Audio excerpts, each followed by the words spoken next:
আপনি কি জানেন, স্বপ্নে মাছ দেখা কখনো সুখবরের ইঙ্গিত দেয়, আবার কখনো সাবধান বার্তা।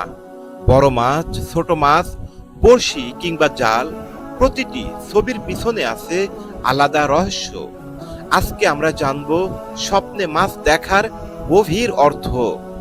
ভিডিওর শেষ পর্যন্ত থাকুন, কারণ হয়তো আজকের এই ভিডিও বদলে দিতে পারে আপনার ভাবনার জগৎ।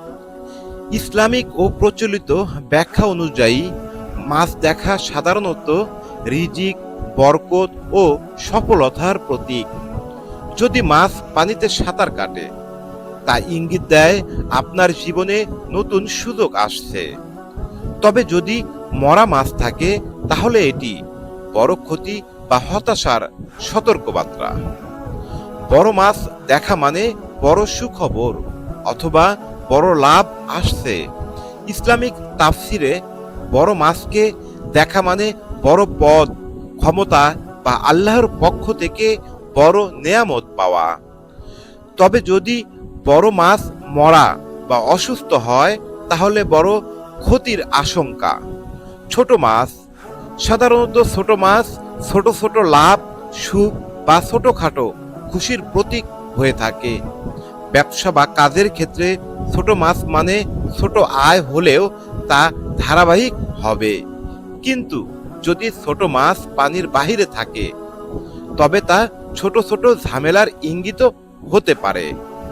বড়শি দিয়ে মাছ ধরা মানে ধৈর্য ধরে চেষ্টা করলে আপনি কাঙ্ক্ষিত লক্ষ্য অর্জন করতে পারবেন ইনশাআল্লাহ।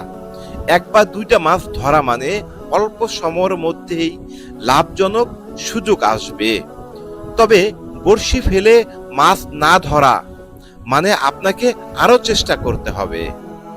জাল দিয়ে অনেক মাছ ধরা মানে একসাথে অনেক রিজিক বা সফলতা আসছে। ব্যবসায় বা চাকরিতে বড় অর্ডার বা একসাথে অনেক লাভ পাওয়ার সম্ভাবনা। কিন্তু যদি জালে মাছ আটকে পড়ে আবার বেরিয়ে যায়, তার সুযোগ হাতছাড়া হওয়ার ইঙ্গিত। স্বপ্নে মাছ ধরলে ফসকে গেলে বা জীবনে সুযোগ হারানোর সতর্কবার্তা। এটি আপনাকে মনে করিয়ে দেয় সুযোগ এলে সময় মতো কাজে লাগাতে হবে, না হলে আফসোস হবে। স্বপ্নে মাছ দেখা বেশিরভাগ সময়ই ভালো ইঙ্গিত। তবে সবকিছুর নির্ভর করে মাছের অবস্থা, ধরার পদ্ধতি আর স্বপ্নে আপনার অনুভূতির উপর।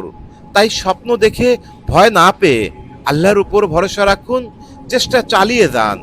ইনশাআল্লাহ রিজিকের দরজা খুলে যাবে। আপনি মাছ নিয়ে কি ধরনের স্বপ্ন দেখেছেন তা অবশ্যই আমাদের কমেন্টে কমেন্ট করে জানাবেন। ইনশাআল্লাহ আপনার প্রত্যেকটি কমেন্টের মতামত ও উত্তর দেওয়ার চেষ্টা করব। আজকের মতো বিদায় নিচ্ছি। পরবর্তীতে নতুন ভিডিও নিয়ে আবার আপনাদের মাঝে উপস্থিত হব। সেই পর্যন্ত ভালো থাকবেন। আসসালামু আলাইকুম আ রহমতুল্লাহ।